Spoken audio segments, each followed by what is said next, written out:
Okay, good afternoon, everyone, and happy Saturday. Welcome to Jack of No Trades, and we have a very special episode for you today. Today, we're going to be talking all things Taken. Like the Taken series, the popular Taken series with Liam Neeson and all those other dead people now. Yes, absolutely. We're going to be talking about the original trilogy, a masterpiece, and we're also going to be reading my new script for Taken 4. I'd like to welcome Mark to the podcast. What the fuck do I say? Do you say hello? Do you wave? I'm lost in this. Just speak, man. Okay. We're having a conversation. Oh. Forget the mics in front of you. I can't. I'm very weird about this. Hello. Mark is a good friend of ours, and he's also a Taken lover. Oh, Taken lover. Lover. Taken conspiracy theorist. Let's Okay. talk about it when the time comes. And we also have David with us. How's it going, everyone? I would just like to say I've read over the script. Not really, but it looks exciting, and if you don't like it, then go fuck yourself. Good advice. Okay, so we do have a couple conspiracies involving the original trilogy. And basically, I think it starts from the premise that Liam is actually the bad guy. Ben and Mark, you guys want to kind of elaborate a little bit? So let's talk about Taken 1. Taken 1, hands down, is the first one. Think of it this way. She's disrespectful. She being Kim, their daughter, right? Kimmy. Kimmy. Is that what she goes by? It's Kimmy. She's a piece of shit that disrespects her father. The oldest 16-year-old girl you will ever see. She's got a horrible run. Horrible. She runs like an idiot. That's beside the point. She has the grace of a gazelle. She gets a pony at the beginning of that movie. So she treats her father like crap. Doesn't respect him, right? Yes, and so she goes behind his back to go on a European U2 following trip. His whole plan is to have her taken. Or stolen. To teach her a lesson. To teach her a lesson. By French people. They're Middle Eastern. That's true. They're more... We don't know what to call them. I don't know what the political correct is, but yes. Yeah, I don't either. I think to go a little further, I think he has kind of a god complex where he causes all of the problems in Kim's life, but he also wants to be the one to solve Yes, all of the yeah. problems. You tell me off screen he's making calls to his Arab buddies and is like, steal that bitch. Yes, I think that's exactly what's going on. Because he has to teach her a lesson. Because he warns her and says, "You will be taken at some point." I think doesn't he? does. He's worried from Jump Street. He walks into that party. He's like, "Daddy, I think I'm going to go to Europe." And he's like, Shit, you are. You're not doing shit. he left her all the U2 plans on her bed. He's like, "Oh, what if you went and saw U2 in Europe?" So, of course, she gets taken. And, of course, he comes in, swoops in, and saves her. Great movie, though. Yeah, great movie. You can't pass it up. Okay, Taken 2 gets a little rockier with the whole story because he gets taken. No. No, Explain. I'll explain. Okay? Taken 2. She can't drive at the beginning of the film. At all. At all. She's already 16 at one time. She cannot drive. She's in some abandoned field in Southern California, which doesn't exist, and she's like running into stop signs and things. Terrible driver. So they decide to go to Europe and to teach her a lesson again to learn how to drive, learn how to throw things. He says, "I'm going to be taken," because she's the hero in that one, correct? She is. She does all the heavy saves the lifting. day. She throws that grenade 4,000 yards. Yes. His wife is taken in that one. It's all to because she got remarried. And No, then left actually, that they're guy. both taken, Yes, they are both taken. which he set up. Which he set up to teach Kimmy to learn how to drive. So you think he set that up just to slam some ass and teach Kim how to drive? Yes, He did a great job. he did. And she focused, and she threw those grenades like Focus. farther than Johnny Manziel can throw a beer bottle. Yeah, I mean, it was far. it was far. And he was Over a able mile. to triangulate his position based off this freaking movie. It was pretty good. It was good. He's It was a good. good movie. Can't- He's a good can't complain. But one thing I don't like, the kill count went down for Taken 2. Yeah, but he was in shackles and handcuffed and hanging from the ceiling for about 20 minutes of that movie. That's true. He had to make up some ground there. So proportionally, it was pretty good. Okay, and finally, Taken 3. I got a little beef with this movie just my with gosh. kind of the action, is that there was a lot of speculation on whether he was actually killing people or not with the action in that, because it cut away so fast. Like slamming somebody into a shelf or a wall, you don't know if they're dead or not, you know? Well, that was by far the weakest plot. I don't remember. I don't. I remember we went opening day. Yes, we That we were the very first That noon showing. His wife died, which basically means that they couldn't get the actress to come back for the third movie. Oh, and he was framed. He was framed. Was he, though? Let's talk about that. Bagels. Was he? Oh, yes, the bagel. It was the bagels that was the big turning point. The third one was a steep drop from the was. Oh, Other two. But good movie overall. He, The whole series is a great series. he broke that landing gear for that Learjet with a Porsche, a two-seater Porsche. That's true. So now I want to talk about my first major script that I've written. I'm really excited about this, Taken 4. I feel like we get back to the core of Brian Mills as a character, and we kind of get the franchise back on track. We've tried contacting the studio involving Taken. It turns out they're French. We don't speak French, and didn't go so well. But I'm really excited about this. Just to give you an idea of who's playing which character, Ben will be playing Brian. I don't know how to take this yet, so whatever happens, happens. And this was free, so I don't want to hear any complaints. And Mark will be playing the villain. I'm not going to reveal his name or anything about him yet. Kind of a surprise. David will be playing all of our minor characters. Yep, I'm glad to be the moral support, the backbone, the sixth man. And when you hear my normal voice, it'll be describing the scenes, so you guys know what's going on, since this is being read, not being filmed. So, without further ado, we present Taken 4. Scene 1. Brian is in Toys R Us looking for a gift.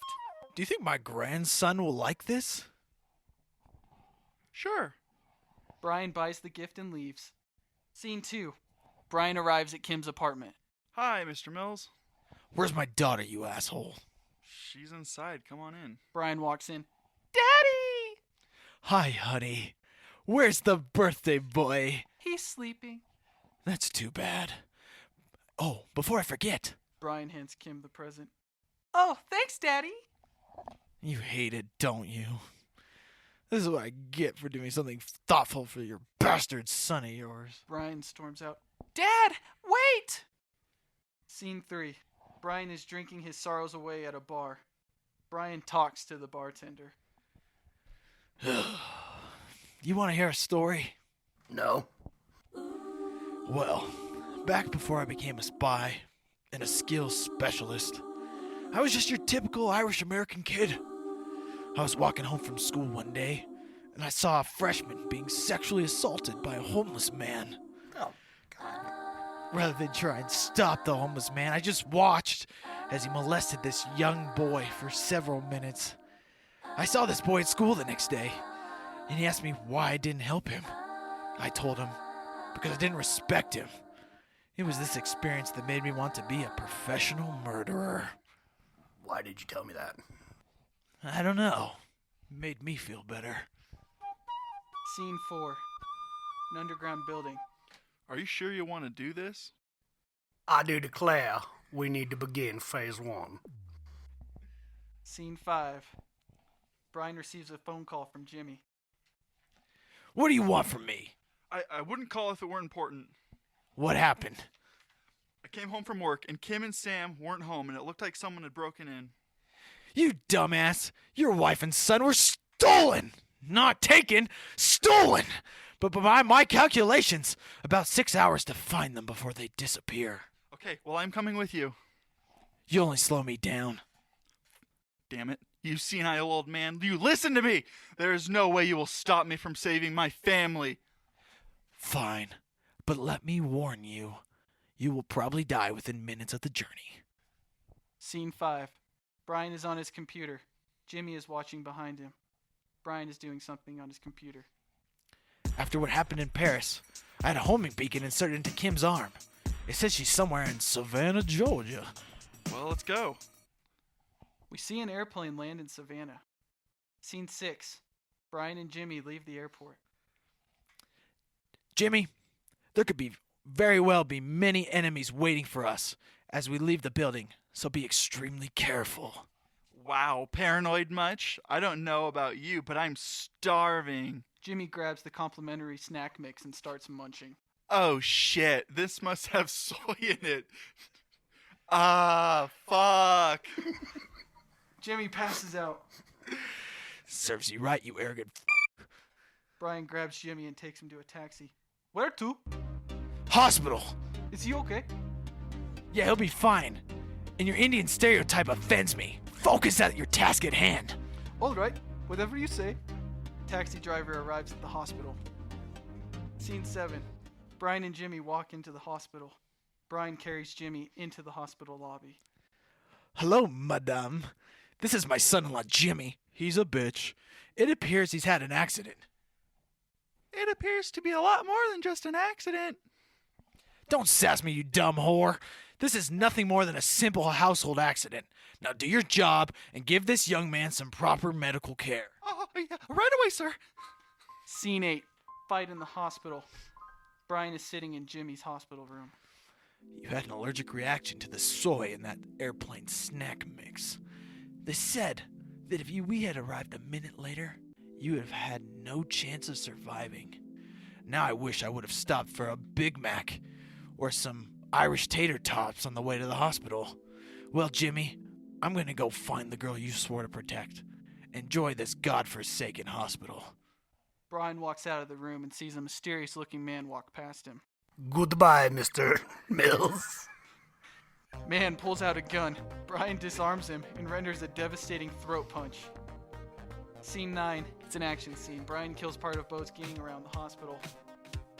Just assume they're all dead. Scene 10. Brian receives a phone call from Bo. Hello? Who is this? Do you not remember me, Brian? Do you not, sir? Bo? What do you want?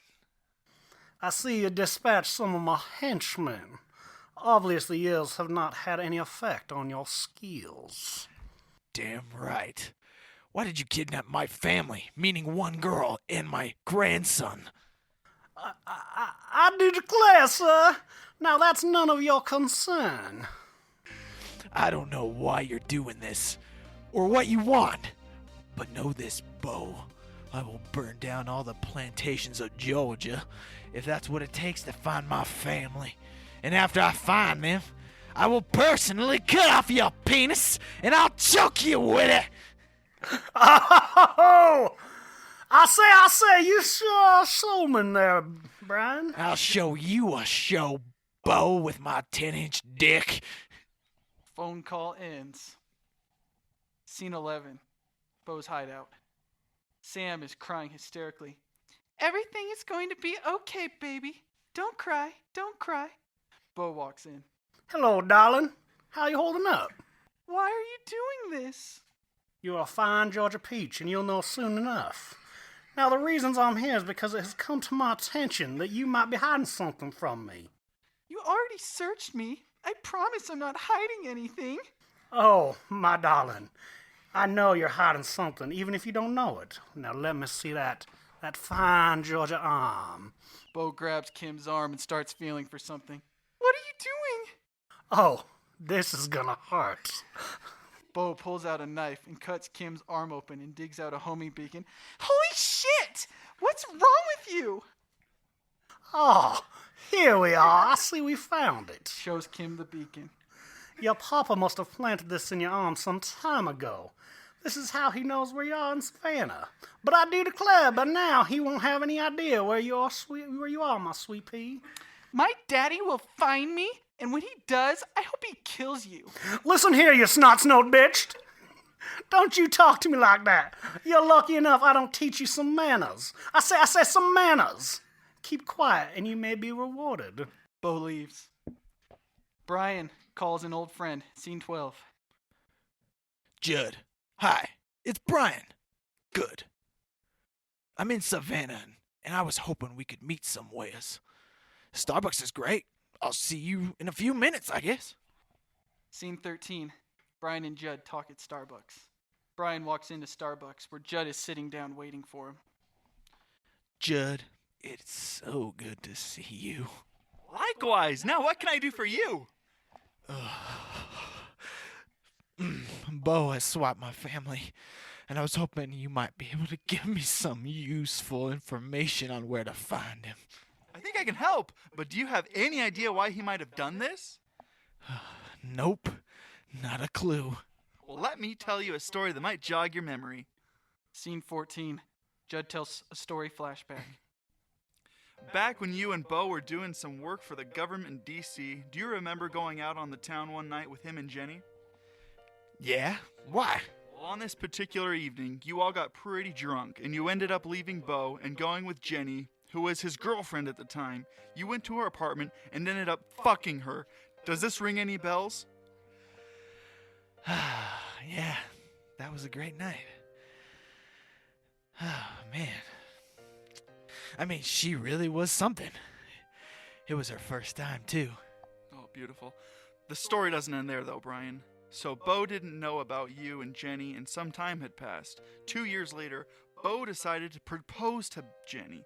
They got married, and just before their honeymoon, Jenny decided to tell Bo what had happened. He was shocked, angry, and very frustrated. But rather than disown her, he decided he would wait until you were at your most vulnerable state to get his revenge. Scene 15. Now, Do you see why he's doing this? No, not really. It's because you took his wife's virtue. Ha ha ha ha ha ha! What a bitch. I would take it again if I had the chance. I never liked you, Brian. Well, I'm going to help you because I don't want to see an innocent woman and child he harmed. But I want to make it very clear that I think you're a sack of shit, and I hope you burn in hell for the heinous crimes you committed against humanity. Just give me the intel. Scene 16. Brian goes to an abandoned building. I hope this is the right place. He walks into the building. He walks around the building and at first doesn't see anything. Then he notices a wall that doesn't look right. He touches it to reveal a secret elevator. As soon as the elevator stops, guys immediately attack Brian. He jumps out of the way and begins to administer death by way of his gun. He kills 12 henchmen. Scene 17. Brian leaves the building and receives a phone call from Bo. Very good, Brian. I'm impressed. Now, why don't you meet me in Savannah Convention Center for 1 hour? What, are you going to offer me some sweet tea? I'll be there, and I'll kill you. You know I'm going to offer you some sweet tea. It's a southern gentleman's way. We have to. But you're very, very overdramatic. Scene 18. The Savannah Convention Center. Brian opens the front door and sees no sign of life. Bo's voice is heard over the intercom. Greetings, Brian. How are you enjoying this sweltering Georgia heat? Fuck you, and your pleasantries, and your teas, and your nice, polite manner of being, and your easy, friendly dispositions, and your lovely beaches, and your warm, sandy oceans, you motherfucker. Where's my family? Wow. They aren't available at the moment, but I promise they will be soon. We have some business to attend to before family time. Bo, is this about me porking Jenny? Don't you speak of her like that! Jenny is my day and my night. My breakfast, lunch, and dinner. My guiding star. I say my guiding star. I should have been the one porking her that night. You betrayed me, you son of a bitch. Get over yourself, Bo. You were overweight and had the confidence of a pubescent girl. You're lucky you were even in the same room with her. You insult me for the last time, Brian. I say goodbye, Brian. Goodbye. All of a sudden, the doors lock and the building fills with gas. Brian turns his shirt into a gas mask and shoots open the door, barely getting out in time. Scene 19. Brian uses his sleuthing skills to hunt down Bo. Brian calls one of his spy friends, Jason. Jason? Bourne? It's Brian. Brian, how the hell are you? Viable. I need your help with something. Anything for you, man. What's up? Bo Jangle had kidnapped my daughter and grandson, and I need to find them. Bojangle. Isn't that the dude you cock-blocked and then ravished his girlfriend? Yeah, but that isn't important. Can you help me or not? Sure I can. Shouldn't be that hard. Hold on a sec. We see Jason type frantically. Looks like he's at a pier somewhere in Los Angeles. Are you shitting me? We get ice cream at the end of every one of my movies. I know exactly where it is. Thank you, Jason. Sure thing, boss. And keep your pecker away from that girl. Got it? We'll see. Call ends. Scene 20. Brian hops on a plane back to Los Angeles. Scene begins with Brian leaving LAX and getting into a taxi. Malibu beer with the best ice cream and step on it. Very good, sir. You again with the stereotypes. Brian arrives at the pier to see that Bo has booby-trapped it and turned it into a deadly obstacle course. Scene 21. The obstacle course. Brian hears Bo's voice over the intercom. Hello, Brian. Welcome to my little fun zone. You have no idea what is in store for you. Go eat my 10-inch Irish pecker. Now, come on, Brian. That's no way to talk to an old Southern gentleman friend. We are Eskimo brothers by now. You know that, right? Let it go, Bo. My wife laid with many other people, not just men. It happens to the best of us. She wasn't even that special. What did you say? She wasn't that special. That's it. Now you die, you son of a bitch. Brian gets pushed into the obstacle course and is stripped of his clothes and weapons, completely naked. This is how it works. There are 3 segments to this course. If you survive all 3 segments, you will run into 2 doors. Your bitch daughter Kim is behind one of them, and that shabby fuck of a grandson is behind the other. You can only save one. It's your last thing. What the fuck? This doesn't even make sense if you last that long. Let's get this shit over, you pork anus. It's a weird ending. The first segment is hand-to-hand combat. Brian dispatches 28 henchmen exclusively with throat punches. The second segment is a maze. Brian solves the maze with ease and reaches the final segment and sees the 2 doors. He starts to walk over to the doors and Bo descends from above. Oh, you didn't honestly think it would be that easy, did you? Get out of my way, you human bowling ball. Bo has brass knuckles and the 2 begin to fight. Bo is slow but very powerful and durable, and he lands a few blows on Brian, breaking a few ribs and turning him very bloody. They are fighting at the end of the pier, and Brian can see sharks in the water. He decides the only way to kill Bo is to throw him into the water. You know what was better than the first time I had sex with Jenny? What is that? What is that? The 22nd time. I can't scream. That's what you sounded the first time you did, Jenny.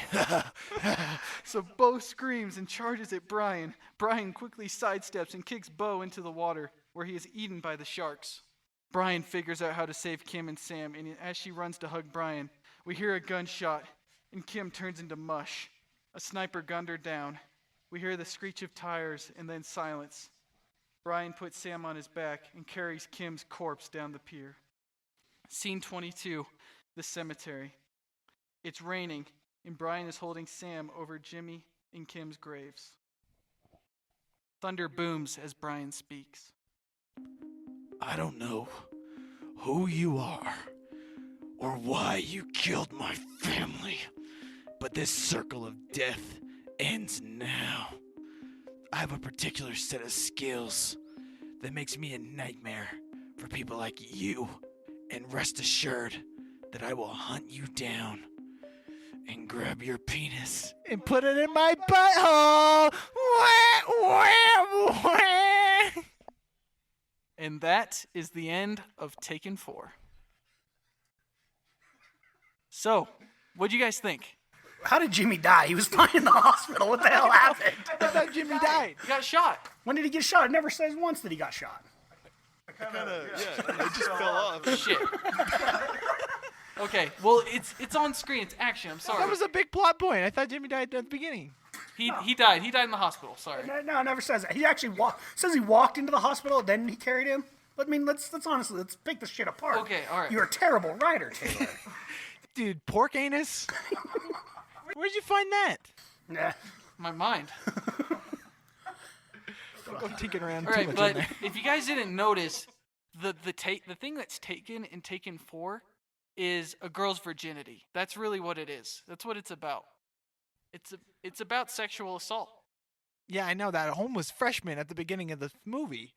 What a horrible scene you had me say. I feel terrible about that. I feel like it was more his virginity that was taken first over the girls. Yeah. The freshman boy? Yes.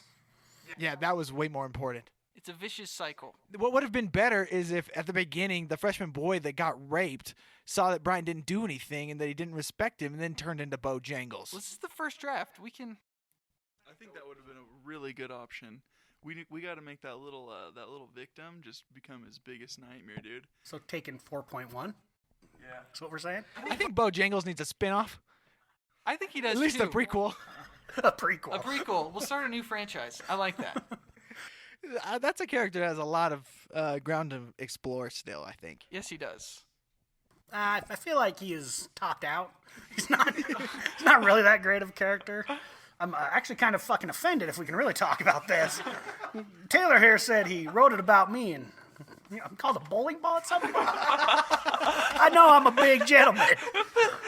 But you're not a big Southern gentleman. I wish I was.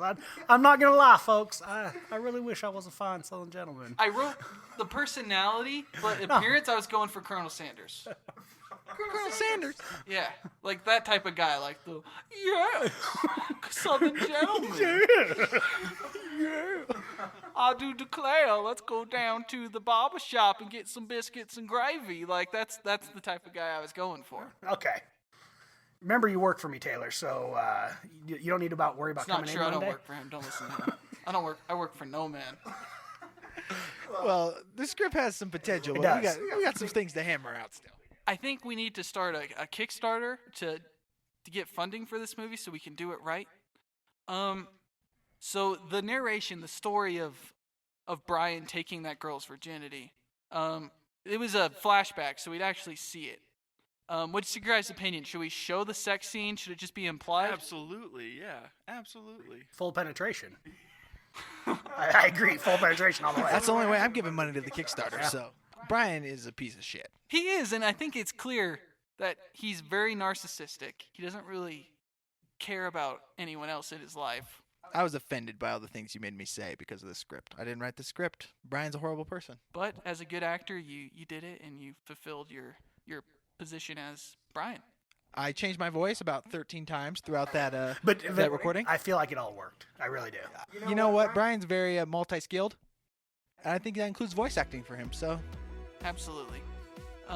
So I think that's it for us on the pod today. If you are interested in getting your own copy of the script, maybe you want to make some changes, you can contact us on Twitter. We're also on Facebook, and I'll get you that script right away. all right, we're out. Peace. Peace.